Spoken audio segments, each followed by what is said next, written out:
Friends, ఈరోజు మనం MVS మూర్తి గారి మనవడు అయినటువంటి శ్రీ భరత్ గారు మన ప్రెసిడెంట్ గారు ఈ సమావేశాన్ని కంటిన్యూ చేయవలసిందిగా కోరుచున్నాను. విశాఖపట్నం పార్లమెంటరీ కాన్స్టిట్యున్సీ ఎంపీ అభ్యర్థి శ్రీ భరత్ గారికి,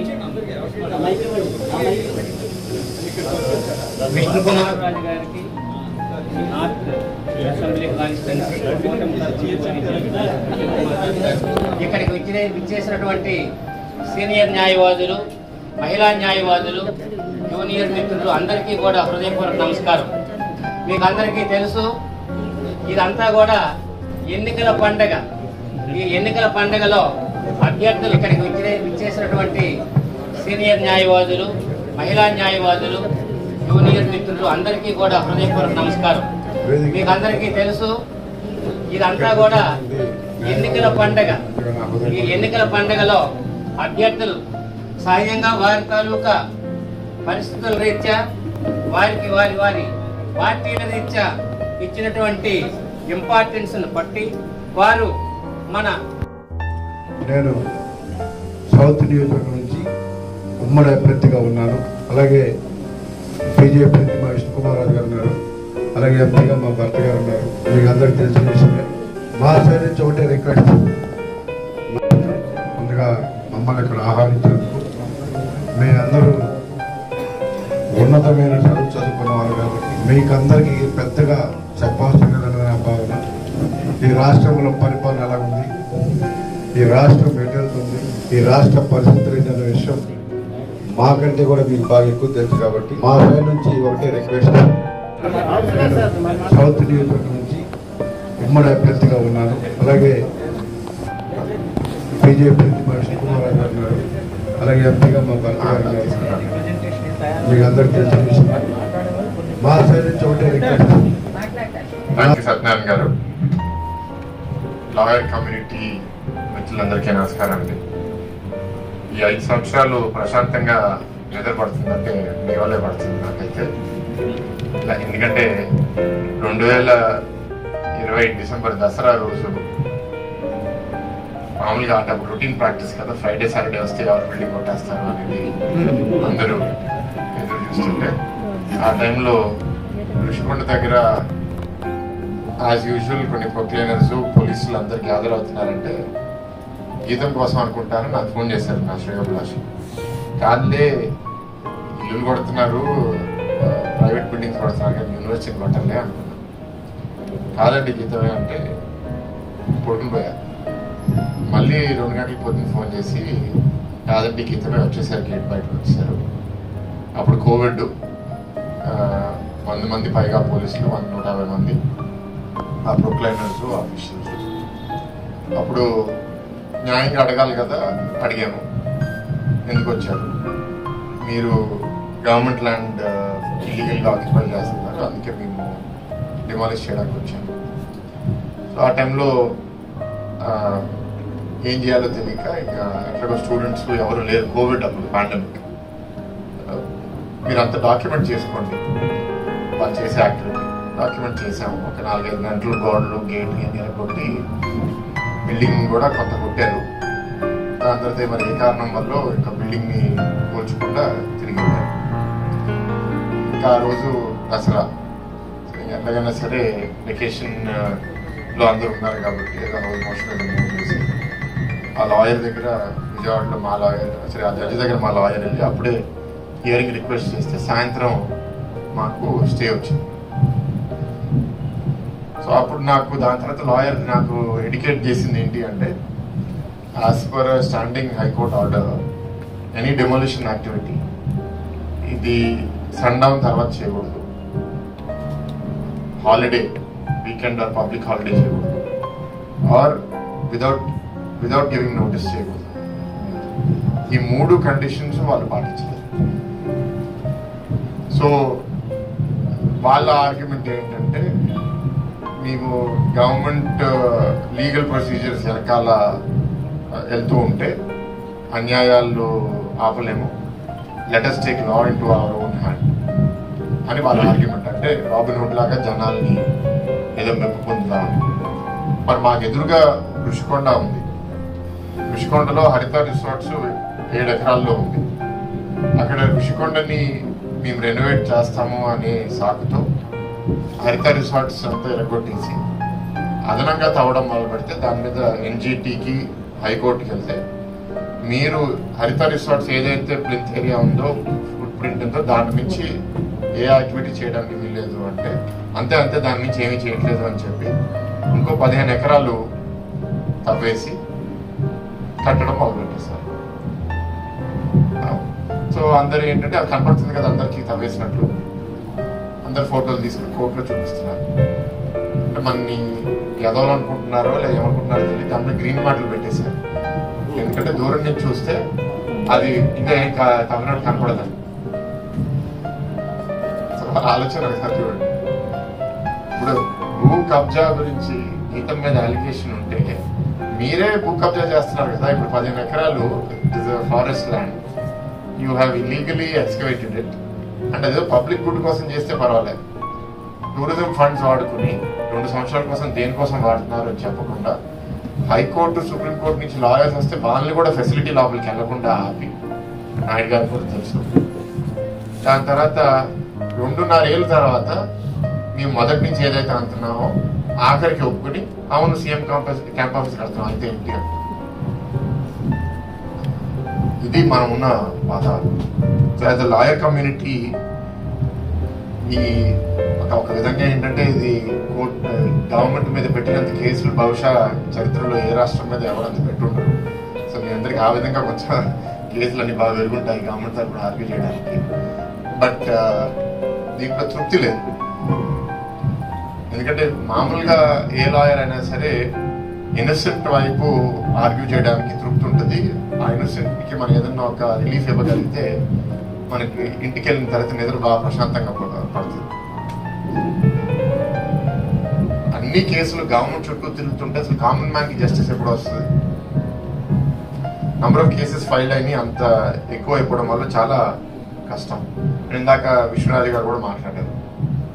ఇప్పుడు ద ల్యాండ్ టైటిలింగ్ యాక్ట్ ద్వారా రకరకాల activities revenue sources of the lawyer కమ్యూనిటీని తీసేద్దాం అనేది వాళ్ళ ఉద్దేశం. అండ్ టు గివ్ పర్మనెన్సీ అంటే any dispute after 2 years of new registration will become null and void. అంటే ఆఫ్టర్ 2 years నువ్వు ఎవరి దగ్గరికి వెళ్ళడానికి లేదు, గవర్నమెంట్ దగ్గర కూడా వెళ్ళడానికి లేదు. Seems like very draconian. అంటే లాస్ ని మంచి కోసం వాడచ్చు, చెడు కోసం వాడచ్చు. ఈ గవర్నమెంట్ చాలా క్లియర్ గా చూపించింది చెడు కోసం ఎట్లా వాడాలి.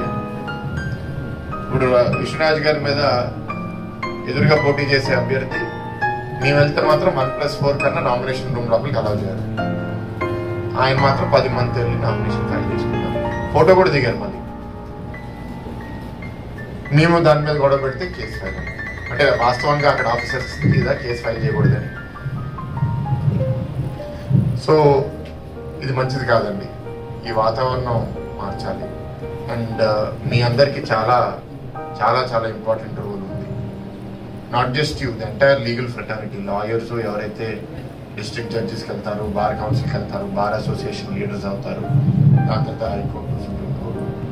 ఇవాళ నేషన్లో లేకపోతే రాష్ట్రంలో జస్టిస్ లేకుండా మేము ఎవరూ లేము. ప్రభుత్వమే గుండాలాగా బిహేవ్ చేయాలని డిసైడ్ అవుతే ఎట్లా సర్వైవ్ అవుతాం? కన్స్ట్రక్షన్ గురించి కూడా చెప్పారు. అంటే నేను దీని మీద చాలా ఆలోచిస్తూ ఉంటాను. నంబర్ ఆఫ్ జడ్జెస్ ఎన్ని పొజిషన్స్ మనం ఫిల్ చేసాము, ఫిల్ చేసిన వాళ్ళలో ఎంతమంది మంచి జడ్జెస్, వాళ్ళకి sufficient infrastructure, resources in terms of secretarial assistance, in terms of court infrastructure ఎంతవరకు ఉంది.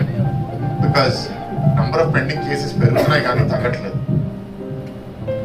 సో అది అంటే నా జీవిత కాలంలో దాని మీద ఏదో ఒక మార్పు చేయాలనే లక్ష్యం అయితే నేను తీసుకున్నాను. Because the judicial system should be to protect the week. Today it is protecting the strong. Because the strong can afford good lawyers, the strong can afford to delay the process of the court by using many loopholes. The weak are suffering. So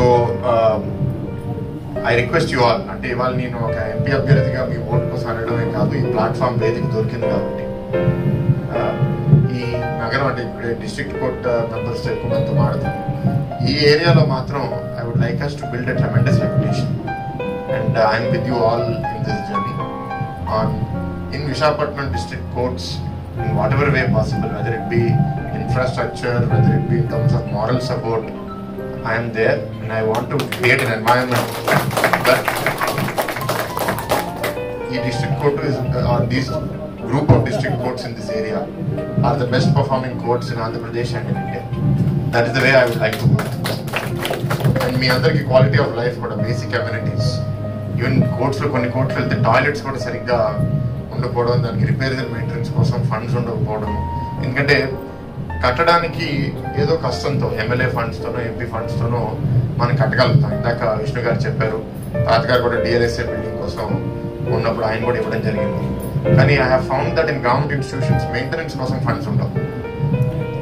so maintenance కోసం funds ఉండకపోవడం వల్ల చిన్న issues కూడా ఏంటంటే కొన్నిసార్లు lawyers వాళ్ళ సొంత జేబు నుంచి ఖర్చు పెట్టుకుని కొత్త లైట్ పెట్టుకోవడం, ఫ్యాన్ రిపేర్ చేసుకోవడం, లేకపోతే అది గవర్నమెంట్ నుంచి రావడానికి చాలా టైం పడుతుంది. These are basic amenities. ఇది మన అందరికీ చేయాలి, అప్పుడే మీరు ఏంటంటే ఒక పీస్ఫుల్ ఎన్వైరన్మెంట్లో మీరు వర్క్ చేసుకోగలుగుతారు. సో ఆ బాధ్యత తప్పకుండా మేము తీసుకుంటాము. ఎప్పుడు will be available to you all the time. మిమ్మల్ని ఎలా ప్రొటెక్టివ్ చేయాలి, మిమ్మల్ని అందరినీ ఎట్లా ఇంకా సక్సెస్ఫుల్ చేయాలనేది నా ఆలోచన. So I definitely work on that అండి. ఇందాక నాకు సుమన్ గారు కొన్ని పాయింట్లు ఇచ్చారు. జూనియర్ అడ్వకేట్స్కి allowance, house sites, welfare fund,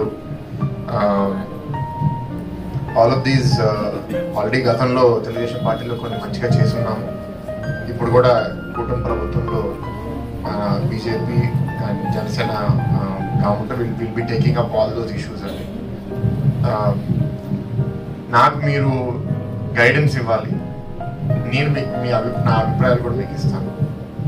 ఎందుకంటే legal fraternity role is extremely important for balance of power in a society. ఇవాళ అది బ్యాలెన్స్ చేయడానికి ఇంకెవరు లేరు. ఇవాళ మీడియా కూడా కంప్లీట్గా రూలింగ్ డిస్పోజిషన్కి కంట్రోల్లో వెళ్ళిపోతున్నారు. అండ్ ఇంకా ఎగ్జిక్యూటివ్ గురించి అసలు చెప్పక్కర్లేదు. ఎగ్జిక్యూటివ్ ఏంటంటే ఇవాళ it is become like a modern day slavery. Any officer of the law has no option but to obey the directions of their superior officer. So I feel for the officers. Officers ఏంటంటే వాళ్ళ modern day slavery మనం కాదనలేము. 30 ఏళ్ళు అది వాళ్ళు షాకిల్స్లో ఉన్నట్టు. And ఆ జర్నీకి వెళ్ళేసరికి ఒక 5 సంవత్సరాలు ఇప్పుడు ఆఫీసర్స్తో 26 ఐఏఎస్ ఆఫీసర్లు, 11 మంది ఐపీఎస్ ఆఫీసర్స్ ఇవాళ కోర్ట్స్లో ప్రాసిక్యూట్ అయ్యారు. దారుణంగా ఎప్పుడు గతంలో లేదు. అంటే ప్రభుత్వం చేసే తప్పులకి ఆఫీసర్స్కి ఇవాళ మొట్టికాయలు పడుతున్నాయి. అండ్ ఆఫీసర్స్ని భవిష్యత్తులో కూడా పనికి రాకుండా చేస్తున్నారు. అంటే వాళ్ళని టేంట్ చేసేసి రేపు వాళ్ళని బ్లాక్మెయిల్ చేసి కంట్రోల్ చేసుకుందామనే ఉద్దేశంతో ప్రభుత్వం పనిచేస్తుంది. సో ఎట్లా మేము గెలిచిన తర్వాత కూడా ఎట్లా వీళ్ళందరితో పని చేయించాలి, ఎట్లా వీళ్ళని మోటివేట్ చేయాలి, how to again give them freedom, these are all challenges that we have to deal. Because చాలా పనులు ఉన్నాయి చేయడానికి, తప్పకుండా చేస్తామండి. మీతో కూర్చొని ఇంకా చాలాసేపు మాట్లాడాలనిపిస్తుంది. ఎందుకంటే నేను ఎక్కువ లీగల్ బ్యాటిల్స్లోనే, ఎందుకంటే మా ల్యాండ్ కూడా 22A పెట్టేశారు. 22A పెట్టి, అంటే that is not the disputed land. 70 acres government మాకు అలొకేట్ చేస్తే అది మేము డబ్బులు కట్టి రిజిస్ట్రేషన్ అయిపోయిన తర్వాత త్రూ జియో అది 22A పెట్టారు. అది తీయమని ఒక 2.5 సంవత్సరాల క్రితం కోర్టుకి వెళ్తే కోర్టు ఇమీడియట్గా ఆర్డర్ ఇచ్చింది తీసేమని. ఒక 3 నెలలు తీయలేదు. మళ్ళీ కోర్టుకి వెళ్తే మళ్ళీ సీరియస్గా ఇచ్చింది, మళ్ళీ తీయలేదు. ఇంకా దాని తర్వాత నాకు మిగిలి ఉన్నది ఏంటంటే కంటెంప్ట్ ఆఫ్ కోర్ట్ ఆఫీసర్ మీద చేయడం. అసలే వీళ్ళు ఏంటంటే ఇంకా లాని బ్రేక్ చేయడానికి ఋషికొండనే ఒక ఎగ్జాంపుల్. ఎందుకు నేను ఏదో వీళ్ళతో పంతం కోసం వెళ్తానని వాళ్ళకి ఫీలింగ్ వస్తే నా మీద కోపంతో ఇన్స్టిట్యూషన్ డామేజ్ చేస్తారని ఫర్దర్గా నేను ఇంకా లీగల్గా ఫైట్ చేయలేదు. బట్ విశ్వరాజ్ గారు also is in similar position. ఇవన్నీ కామన్ మ్యాన్కి కనపడవు. ఒకరి మీద నిబంధనలు ఎట్లా పెడుతున్నారు, వాళ్ళని ఎట్లా హెరాస్ చేస్తున్నారు, కొన్ని చెప్పుకోగలుగుతాం, కొన్ని చెప్పుకోలేము. ఇది మంచి ఎన్వైరన్మెంట్ కాదు. ఇందాక విష్ణురాజ్ గారు అన్నట్టు వైసీపీకి ఓటు పడితే అది మన పిల్లల భవిష్యత్తు, మన భవిష్యత్తు అది ఉడితాడు వేసుకోవడం. ఆ స్వేచ్ఛ మనం కోల్పోతున్నాం. ఏదైతే మన కాన్స్టిట్యూషన్ మనకు తయారు చేసి ఇచ్చిందో అది మనం కోల్పోతాం. ఇవాళ పొలిటికల్ గా మేము రేపు మీరు మీ మీద అటాక్ చేయాలని గ్యారంటీ ఏంటి? Anybody who disagrees is under attack.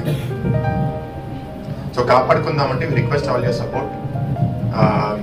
మా పార్లమెంట్లో 2 సీట్లు, ఒకటి నార్త్ లో కమలము, సౌత్ లో గ్లాస్, మిగతా అన్నింటిలో సైకిల్ గుర్తుకి మీ అందరూ ఓటేసి, అండ్ పెద్దలు అన్నట్టు మీరు యాజ్ అ లీగల్ ఫ్రెటర్నిటీ చాలా మందితో మీరు టచ్ లో ఉంటారు కాబట్టి మీరు కూడా 10 మందిని మీరు చెప్పేది కరెక్ట్ అని మీకు అనిపిస్తే, ఈ ప్రభుత్వం మారాలని మీకు అనిపిస్తే మీరు ఒక 10 మందిని కూడా ఇన్ఫ్లుయెన్స్ చేసి ఓట్ చేయించమందుకు మీ అందరినీ కోరుకుంటూ సెలవు ఇస్తాం.